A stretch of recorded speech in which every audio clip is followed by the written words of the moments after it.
velike hvala prezentacije za mene. Hvala lijepo.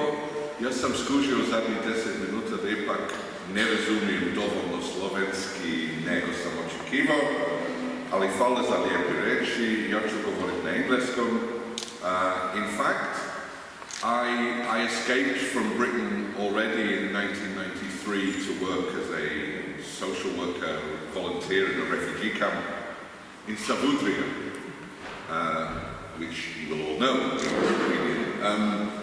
And I stayed, and from 2003 I've worked in the Institute of Economics. So thank you very much for the invitation to speak at the event and for the opportunity to discuss education from a social justice perspective. I fear that this perspective is so often squeezed out by two other perspectives or frames. And I'm not necessarily, yes I am actually, I have problems with both of these frames, let's not pretend otherwise. One of them, associated with the neoliberal phase of capitalism, addresses education solely in terms of preparation for the labour market. It focuses on the supposed skills and competencies required in the post-industrial, artificial intelligence-driven societies of the future. And in particular, I like the idea that actually natural science is a form of magic. It relies on the magic formula of STEM, science, technology, engineering and maths. In fact, I liked it better when they lined up the words in a different order as SMET, because then I could say in my near-perfect Croatian, SMET mi smeta. The other frame associated with what the Croatian sociologist Josip Županov referred to as desecularization. And those of you familiar with Županov's disappointment in the post-socialist period, he always talked about desecularization along with other trends, descientization, retraditionalization, and repatriarchalization. But the kind of desecularization of education sees education most importantly as inculcating and ensuring the reproduction of national, cultural, religious values. Schools should be a place for prayer, but not for sex education. They should be a place for a singular and usually very distorted reading of history through national contexts. The current Ministry of Education in Croatia, trying to strangle public institutes slowly rather than immediately, as I speak, is bitterly divided between the STEMers on the one side and what some of my friends call the Katolibani on the other side. Now, whilst this is not the topic at hand here, I've been writing with colleagues about Croatia, Hungary, and Poland, and particularly worried about the combination of these two trends in a kind of authoritarian neoliberalism, which manages pretty well to combine neoliberal, skills-based approaches with religious radicalism. Okay. I'm not really primarily a sociologist of education. Although 30 years ago, it was the topic of my master's program and my dissertation began my interest in the work of Pierre Bourdieu. But I can perhaps kind of give you three things that I do that maybe is why you invited me. The first is the long-term work that I've been doing on social policy in the region and beyond. And in social policy, education, not unlike housing, kind of gets left off the list of concerns when we talk about social inclusion. It even gets left out of the social inclusion agenda of the European Union. DG Education doesn't really care about inequality. Mind you, neither does DG Employment these days. Okay, recently I have done some empirical work on child poverty and coping strategies in Croatia, and the issue of lack of educational opportunity is really very much a part of that work, and I'll come back to that in a bit. I also claim that my research always is linked to advocacy and activism, and Together with colleagues across the region, particularly in Belgrade, I'm part of an initiative on the future of the welfare state in the Western Balkans. Even talking about the idea that the welfare state has a future seems radical these days. Thirdly, in the last couple of years, and I'm just about to finish a sabbatical, unfortunately, I have tried to reinvent myself as something of a historian. I have been exploring socialist Yugoslavia's role in the non-aligned movement, a wonderful exhibition in the Muzej Suvremene Umjetnosti just finished in Ljubljana a couple of weeks ago, and also looking at the history of social policy and social protection in socialist Yugoslavia. I even co-edited a book on social inequalities and discontent in socialist Yugoslavia in the 1980s. And I think, I will say a lot about that work in a minute, but the point is that this is very much a legacy which is relevant today, but in very complicated ways. And it also means that you can begin to trace in socialist and post-socialist societies issues around class composition, mobility, and education. Okay. You're supposed to tell people what you're going to do, so this is what I plan. I'm going to start, I beg your indulgence, with the strange case of the President of Croatia's daughter, before I turn to education and mobility in socialist Yugoslavia. I will then give a kind of overview of research on education inequality in the post-Yugoslav space, surveying a small literature which leaves as many questions unanswered as answered, and then I'll try and look at my own research on child poverty and household coping strategies in Croatia. I want to end with a brief return to theory, adding Paul Friere's work to that of Pierre Bourdieu. And I want to think out loud with you and leave time for discussion about whether another education, a different kind of education otherwise, a radical critical education or pedagogy in Friere's sense, is possible. So no more than 40 minutes. I will try to make my Liverpool English as understandable as possible. I will try not to speed up as I inevitably run out of time, because I really do want us to have time for discussion in this session and in the generous coffee break that follows. Okay.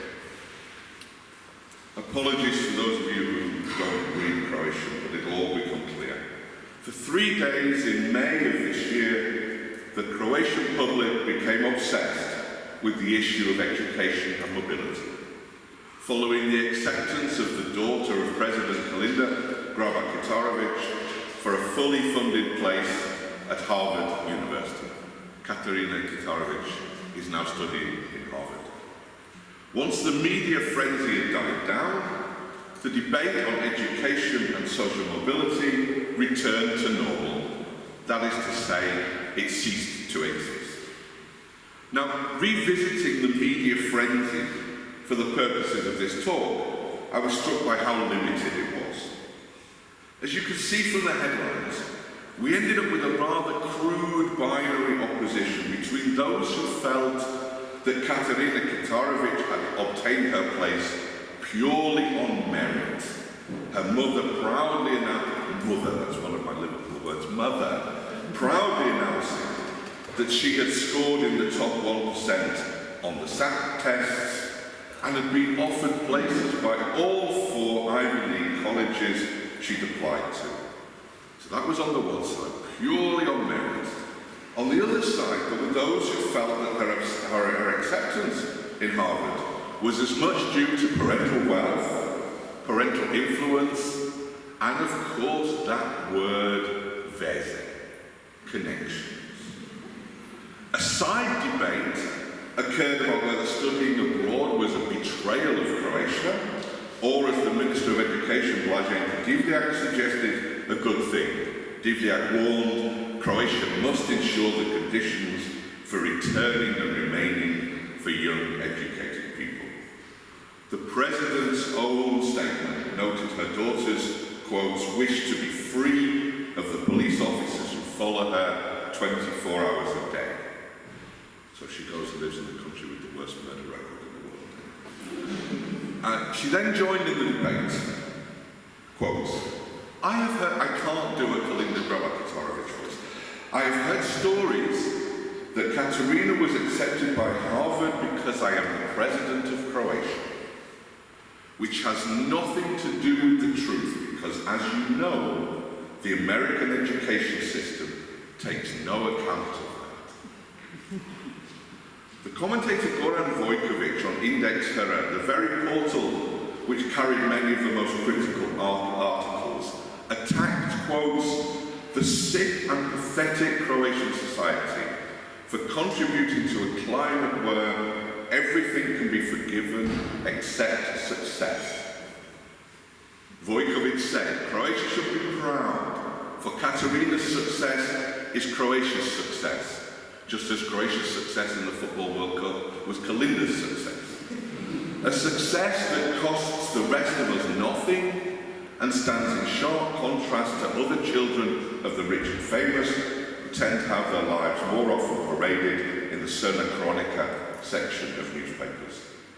Some news portals found others from more humble backgrounds who had also been educated at Harvard, or Princeton, or Cambridge, expounding what I like to term vlaku snijegu means staturism, a kind of maxim that says you can do anything if you put your mind to it. Sve se može kad se hoće.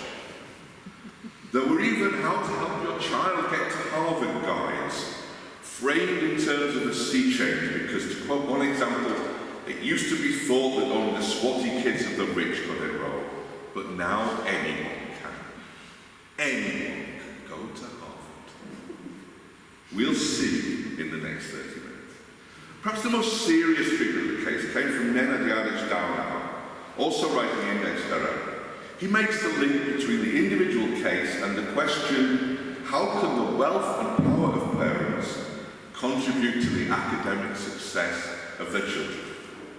As the child of a diplomat, Katerina was educated mainly at the expense of the Croatian taxpayer and subsequently NATO, in elite schools in Washington, D.C. and Brussels.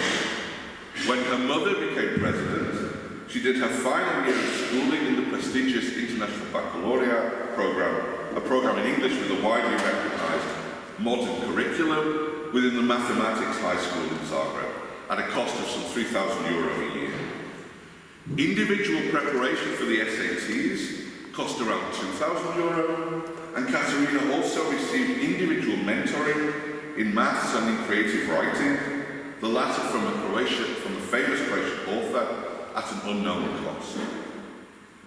Katerina was clearly appealing to Harvard.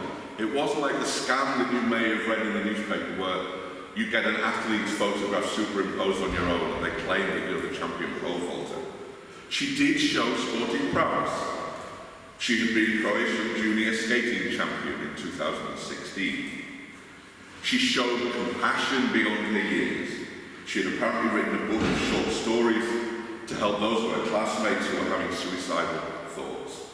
And she clearly left a lasting impression on both faculty and students in the interview and discussion process that many have argued is the least transparent aspect of Harvard's selection process. I imagine she didn't for a moment mention what her mother does. As Neenakost pointed out, 30% of Ivy League students have at least one parent who attended the same university. 30%. Kolinda did not. The average annual parental income of Harvard students is some $170,000 a year. Looked at in terms of income quintiles, and I apologize for those of you who are qualitative scholars, you're going to get a lot of facts like this from now on. Only 4.5% of students came from households with incomes in the bottom quintile. If you were going to have a perfect, distribution, it would be 20%. There are the same number of students from the top 1% of income earners as from the bottom 60%. Of course, the issue is complicated here by transnational comparisons. Certainly Kolinda's salary when an Assistant Secretary General of NATO was high internationally. As a number of the articles point out, however, the stipend Katerina will receive from Harvard is twice her mother's monthly salary as President of Croatia. We should not worry too much about financial hardship in this case, however.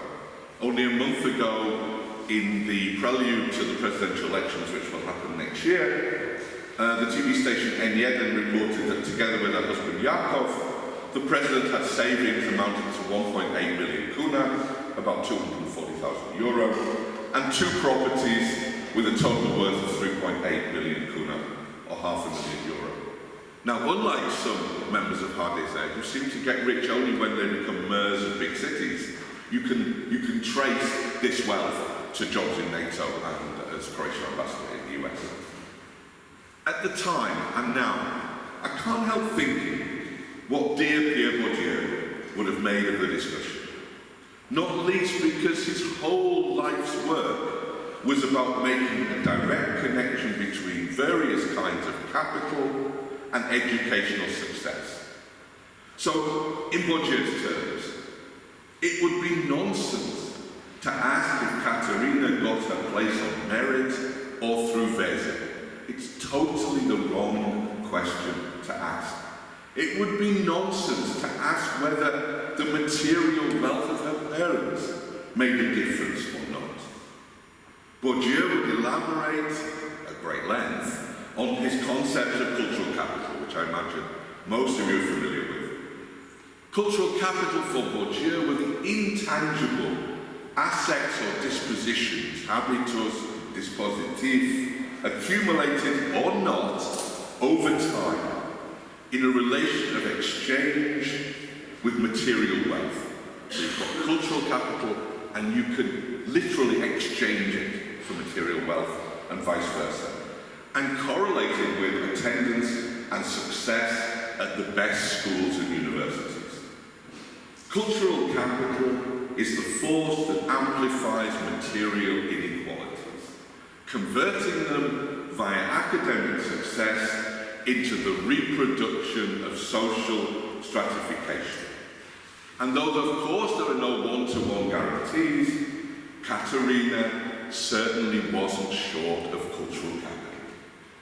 Each and every aspect of her cultural capital, her parents' wealth, her parents' influence, her sporting talent, her compassion for others, her ability to talk in informal interviews, all reinforced and strengthened each other over time.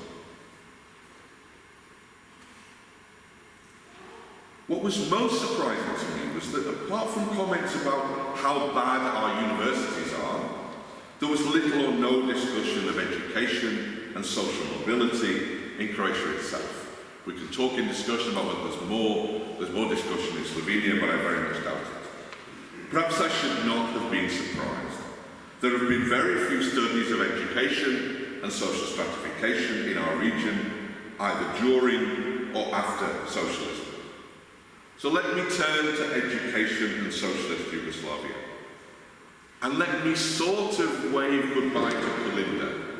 Now, I do this because you might think that you should trust the views of Kolinda because she lived through socialism, rather than someone like me who did not. But let me just give you some of Kolinda Grabar-Kitarovic's recent statements. There have been 2 or 3 more since I wrote this. Recent statements on how terrible things were growing up in Rijeka between 1968 and 1986. Kolinda went to Rijeka's gymnasium, having rejected the place in the trade school offered by Schubar's reforms, and in 4th grade of secondary school, 1985, still during socialism, she became an exchange student in Los Alamos in the United States. Her recollection of what she calls the totalitarian system she lived under, behind the Iron Curtain, apparently, in some kind of strange changing of the truths of the nature of the Cold War. She argues that at the time you could not openly identify yourself as Croat, a thing that Tito did regularly. There was only one sort of yogurt in the shops, bread consumption was tightly controlled, hygienic products could not be obtained, and one word critical of the regime and you would be sent to Goli Otok. Her most recent statement a couple of days ago was about a song in Zagorje which she said had been banned during socialism. The only problem was the song was composed in 1998. Now, the more I delve...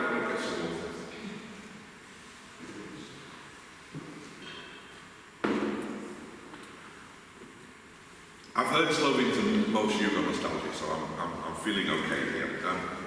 The more I delve into aspects of the history of socialist Yugoslavia, the more I come to identify with the title of Darko Suvin's recent book, seeing Yugoslavia as a roller coaster of splendor, misery, and missed possibilities. I use the metaphor of a roller coaster because it was far from a linear process of optimism, leading inexorably to despair. Nevertheless, and here I borrow from the work of Karen Dool and others, it's possible, albeit very crudely, to divide educational mobility in Yugoslavia into three conjunctures. Don't worry about the complicated word conjuncture, it just means different time periods.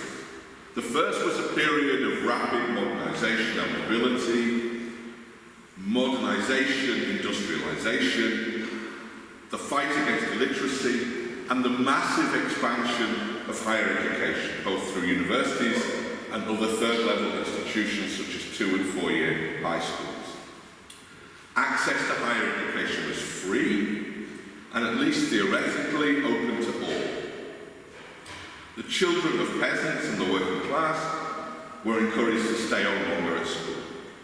Figures from Void suggest that in 1951-2, only 1/3 of university students were from peasant or manual worker families.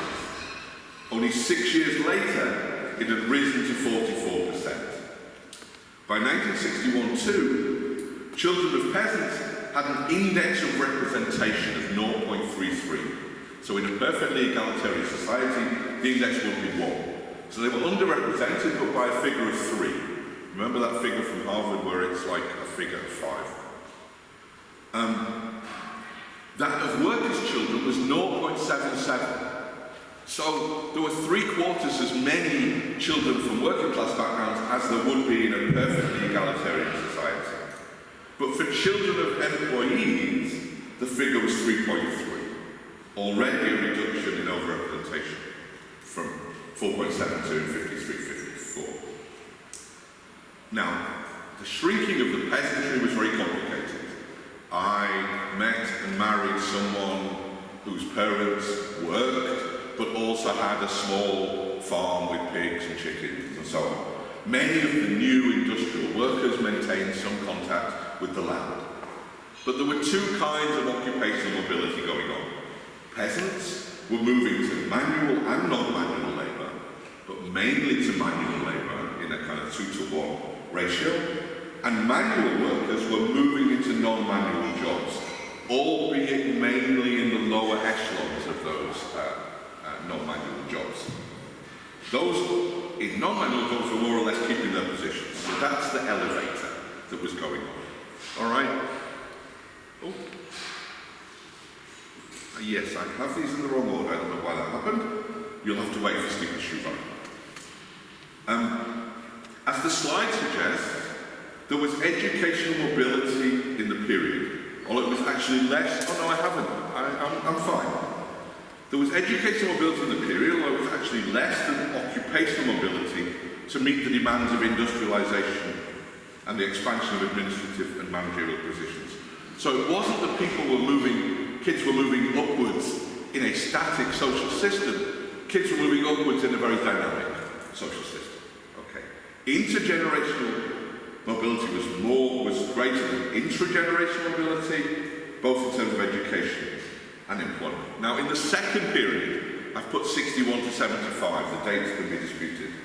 This is the era of self-management, the era of consumer-led market socialism, the There's a real divide between party ideologues, describing Yugoslav society in Marxist terms, and a growing body of sociologists using Durkheimian and Weberian categories of social stratification. There was still very little work being done on education in relation to social class, although surveys in 76 and 87 in Croatia both point to parental levels of education as being the most important determinant of whether you continue to higher education or not. This was also, of course, the period of the consolidation of what Gilas termed the new class, or what the protesting students in 1968 in Belgrade termed the red bourgeoisie. It was also notable for the ambitious but largely unsuccessful education reforms that came to be known as the Shuva reforms, named after the sociologist and I would say reluctant politician Stipe Shuva. Combining Bourdieu with a particular Marxist ideology, Shuva influenced the thinking of the League of Communists of Yugoslavia as early as 1974, critiquing, quotes, a situation in which certain strata are reproducing themselves, their structures and their socio-economic positions, and with this, their social power. By 1977, Shuva had not only analysed the problem, but devised a solution. Thus, education has been developed as a specific ritual, budget, through and through, which selects a small proportion of the population for the social elites and places them on a pedestal which is inaccessible to the vast majority of the population. And then he goes crazy. The class function of education in our society, unlike in the societies of exploitation, is not or should not be to help people escape the working class, but to enable them to fall back into it. So if this was a Congress in 1979, we'd all have those blue worker jackets on to pretend that we were not intellectual workers. In retrospect, Shuval's reforms were an attempt to respond to the first signs of problems in the Yugoslav economy, linked to the oil price hike in the early 70s and growing unemployment, including graduate unemployment, only partly offset through the safety valve of gastarbeiter migration. Politically, the demands of the Belgrade students in 68 and the rather different demands of the Zagreb students in 71 are responded to not through the expansion of higher education for all, but through the intended abolition of this dual-track gymnasium on the one side and vocational on the other side in secondary education. Tying education to the supposed needs of the labour market. Doesn't that sound familiar? There are a couple of books on how Yugoslav economics was neoliberal before there was even neoliberalism. And as Jana Bačević has pointed out, there's a pronounced anti-intellectualism in Shuval's work. Praxis was beginning. The third conjuncture some of you may even have lived through it. The third conjuncture was one of political and economic crisis, if not breakdown. And it led, if anything, to a reversal in earlier gains in terms of social mobility. The IMF and Jeffrey Sachs came and a kind of IMF-induced austerity led to cutbacks in university places and the beginnings of a kind of informal marketisation of higher education. Finally, some statistics. Look, the expansion of higher education and then in the 80s, the contracting of higher education. It starts to shrink. The inexorable expansion of higher education was reversed in the 80s. At the same time, opportunities for women, I should have said somewhere in your pack, you have, Igor thought, and he was probably right, that you'd find it hard to follow this, so somewhere in your pack are all of these slides. Opportunities for women in higher education continued to grow and reached over 50% by the end of socialism, albeit with marked discrepancies in terms of subject. The next table shows changes only between 71 and 81 but it breaks down figures on average years of schooling and rate of illiteracy by republics, in the context, of course, of the 74 constitutional reform.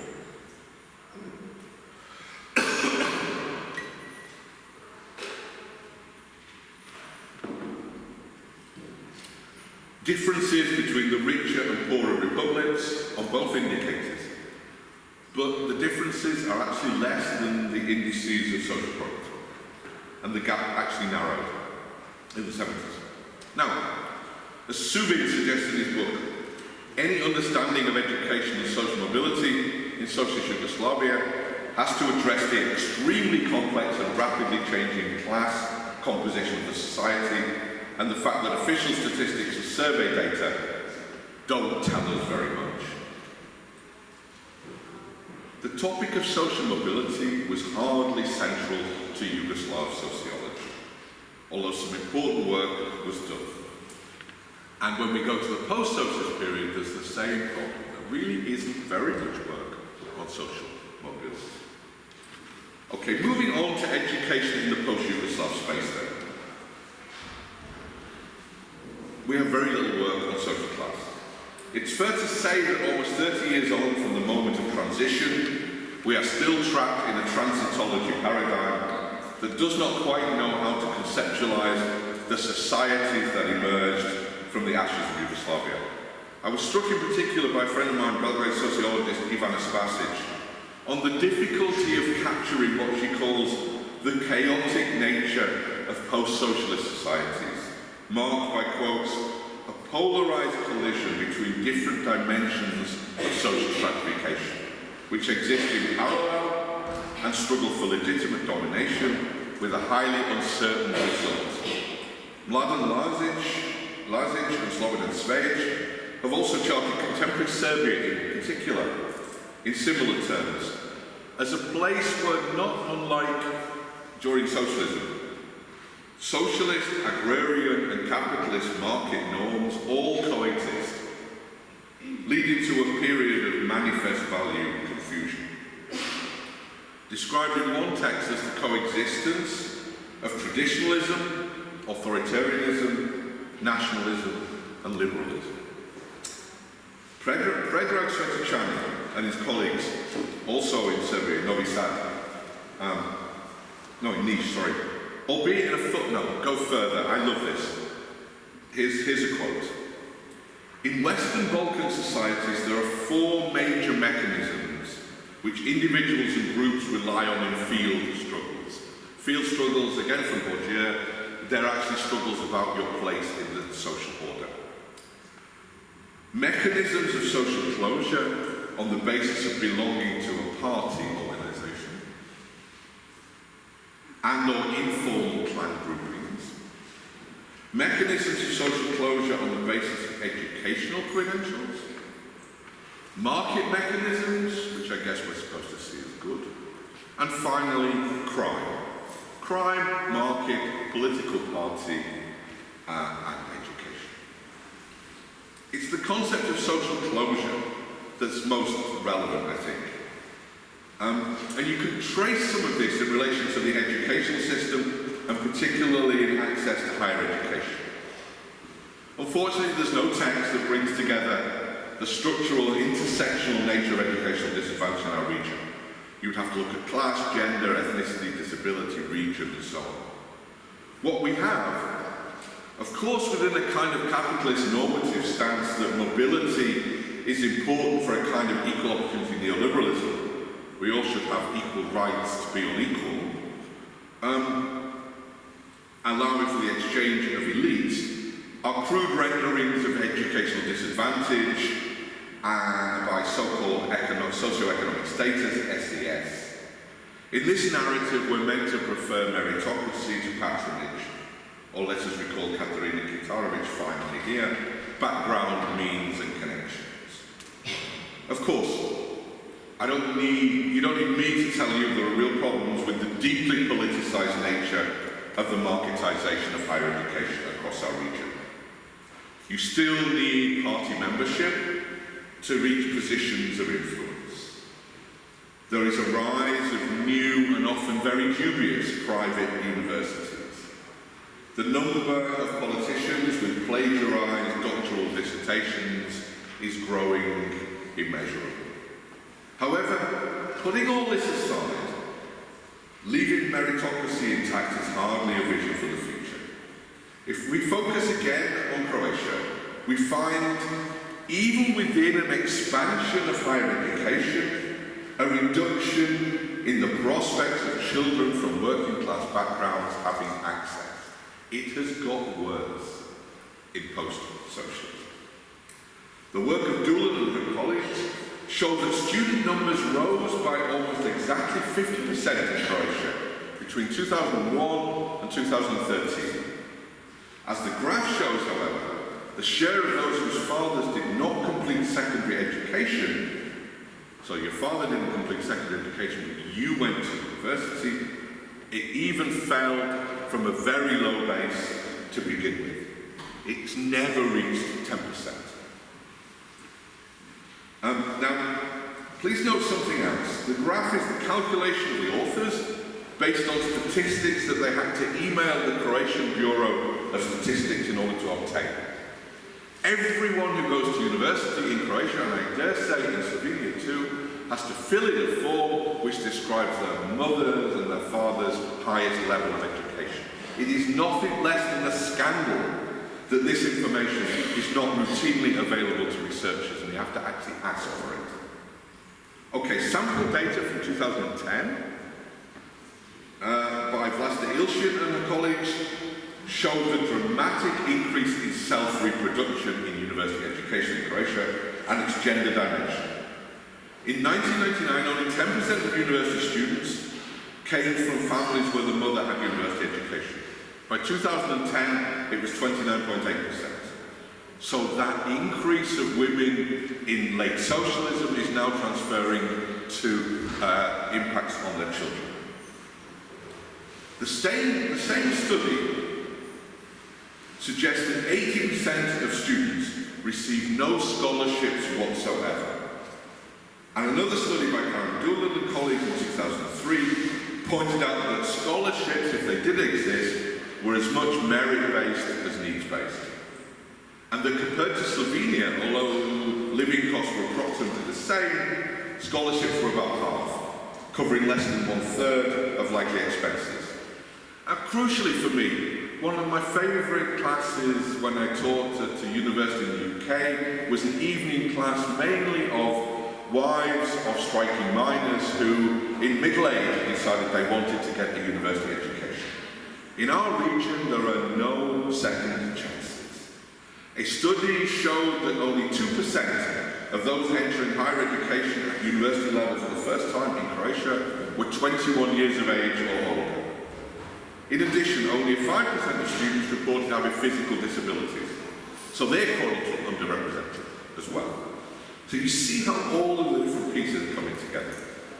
Now, the Doolin study hypothesizes rather depressingly, I think, that only when the higher education of the elite reaches saturation point will access for working class students improve. So the elite has to all go to university, some of them have to go to Ivy League schools, and then maybe the university population will become more representative. There are very few valid and relevant cross-country comparisons which include all the post-Yugoslav states. Here's a study from Quaresmo and his colleagues. It needs a bit of unpicking.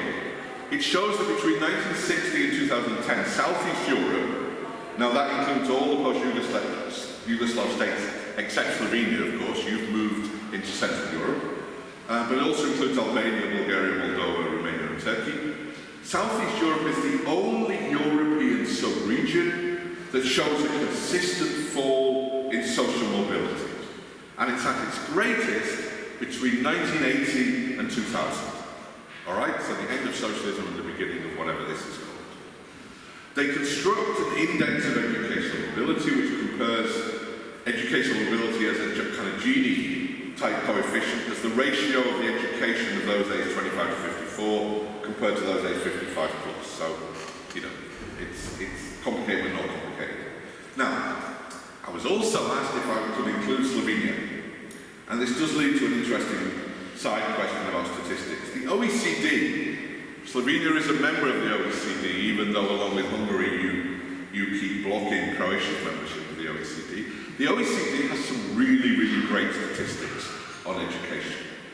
And many of them can be found in this report, which many of you will probably know. The Pedagogy Institute probably was the collaborating agency for this from 2008. Okay, the report shows that about 13% of variation in PISA science results in Slovenia was a result of socioeconomic status. Lower than 9 years earlier, but a bit above the OECD average. The OECD defines disadvantaged adults as those whose parents didn't complete lower secondary education. In 2015, only 9.5% of Slovenes from these backgrounds had completed tertiary education. Right? Although this rose to 16.5 for those aged 26 to 35. Now the rates for Slovenia are lower than most of Europe, but you actually do better than many of the post-communist states. The most immobile and becoming even more unequal educational societies are Poland, Czech Republic, Slovakia, Hungary. Interestingly, although given Slovenia's small size, it's hard to know how much to read into this. Slovenia had one of the highest differences in performance depending on whether disadvantaged students went to disadvantaged schools or not. There's evidence of closure. 50% of adults aged 26 or over reported the highest level of educational attainment was the same as that of their parents. Upward educational mobility was higher for those aged 46 to 55, those who were 18 in the 1980s, compared to those aged 26 to 35, 18 in the 90s, late 90s, early 2000s. The chances of Slovenes aged 26 or over having completed higher education, if one of their parents had done so, was 14 times greater than those Slovenes where neither parent had completed upper secondary education. A ratio similar to France and high by OECD standards. One similarity, I think, between Slovenia and Croatia is that changes in the class structure in the early 1990s was a result of the option of early retirement for manual workers. So a whole group of manual workers were removed from the formal labour market. But using 2006 survey data, Jarab and Friere suggests that Slovenia has higher mobility, upwards and downwards at least, in terms of jobs, than most other European countries. Okay, what the data I've shown fails to do, I'll skip this next graph. What the data I've shown fails to do, as well as neglect intersectionality, is to show the impact of quality of education, access to types of education, the transition from school to work, and so on. A friend of mine, Teo Markovic, stated during the blockade of the philosophy faculty in Zagreb in 2009, when demands for free higher education were combined with a call for greater equity. Teo said, educational inequality starts very early. It starts in preschool, and it's cumulative over time. By the time a child reaches 18 years, it's already too late. Okay, let me just very briefly, I'll take 10 more minutes if I may. Let me refer briefly to some research I carried out with colleagues in 2016 and 17. We looked at the coping strategies of poor families, those in receipt of social assistance, socialne, who had school-aged children. We tried to go beyond the statistical data to look at the lived experience of people living in poverty and the ways that they were coping. So education was only one of the issues discussed, but I think it's still worth making some observations. 2/3 of our interview sample reported having problems with bills, and 25% had had one disconnection of a communal service, be it gas, electricity or water, in the year before. Echoing studies elsewhere, some 40% of parents reported going hungry sometimes to ensure their children didn't. Coping strategies, all of which became less effective over time, included work in the grey economy, mostly women doing cleaning jobs or babysitting, often combined with a real fear that someone would tell social services, selling any valuable household items that you had, small subsistence food production, taking food from other family members who grew their own, and borrowing on neighbours' credit cards, preferable to the high-interest loan sharks who, at least in Zagreb, advertise on every street corner. After families and friends, families did value centres for social work, with some praising the compassion of their social workers, while others saw them as at best indifferent. And interestingly, given the publicity they get, non-governmental organisations, soup kitchens, church organisations were much less important to the families in our study, and those who tried to use them found frequent changes of rules worked against them. Our work reinforced earlier studies that show how children who most need preschool are least likely to go to preschool. Croatia has rules that positively discriminate in favour of working parents. And there are huge regional differences in rates of access. Poorer regions have lower rates of access to preschool education. One of the perhaps most surprising of our findings was that parents tended to have higher expectations of their children in terms of the future, levels of education, likely employment and so on, than the children. The children were more realistic about their future life choices. I forgot to turn that, but I just said that. I won't dwell on this, it's in the final report, you can get it online. It's about things that parents think are necessary for children, but they can't afford. 30% of parents in our studies said it's really important that children go on school excursions, and yet they can't afford for them to go on school excursions. 36% said the same about extracurricular activities. The places where you build your cultural capital. Okay? 80% of parents said the computer and internet was necessary, as it certainly is increasingly for educational purposes, and yet almost 50% couldn't afford it. Indeed, in the study we referred to a literature on health that discusses unexpected significant expenditures, and we argue the same concept needs to be applied to education. You're a poor family, you've just about managed, and yet your child says that they can't compete at the sports event next week unless they have a new sports kit. This table divides the sample into those who completed only primary education and the rest. One can see that 3 in 10 children hope to go to college or university, but this drops significantly if parents had lower levels of education. For over half the children in the sample, lack of money was an obstacle to fulfilling your plans. I have to say that the focus group with parents, all of which I conducted with a colleague, brought home the issue. The photograph on the right is a recent exhibition in Rijeka in which an NGO, Moje Mjesto pod Sunce, that works with children at risk of poverty, put a lot of the quotes from our study. But here's one quote from a Roma man about his daughter.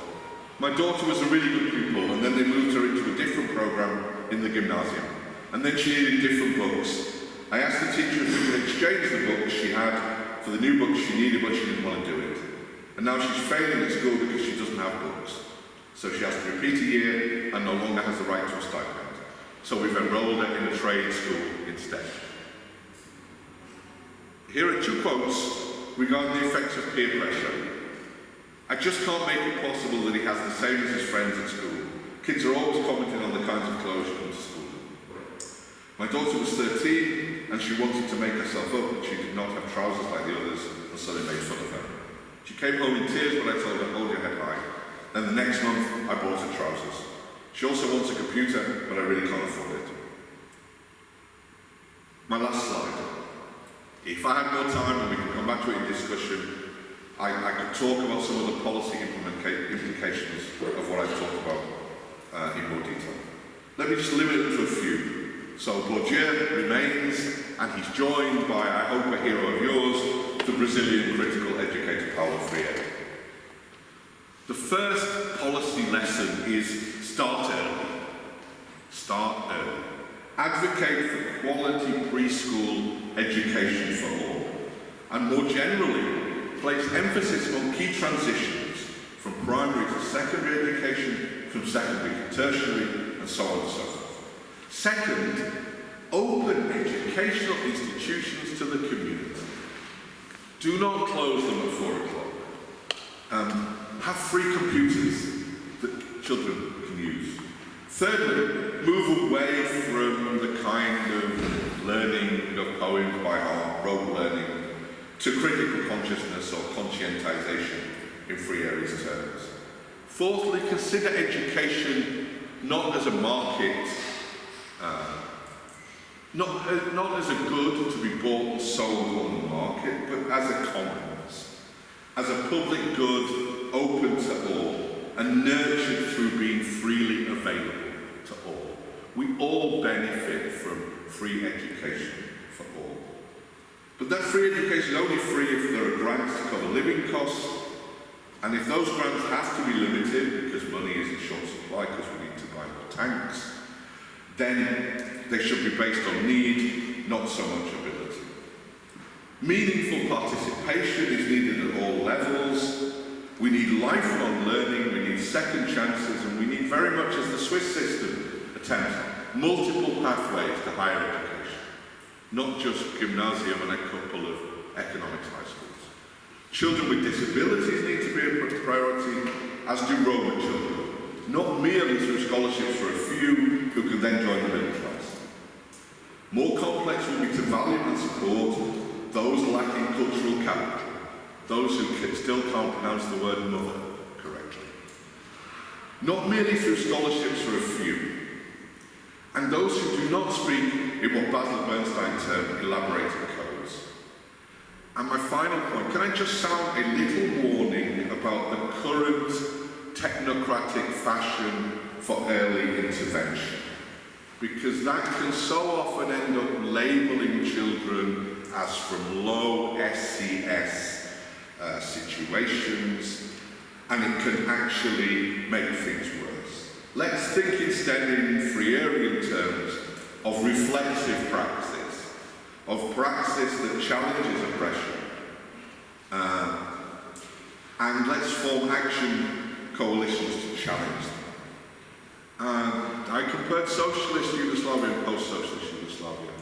Socialist Yugoslavia pretended to be a just society and failed miserably to have a just education system. Now we don't even pretend to have a just society. So is it any wonder that we don't have a just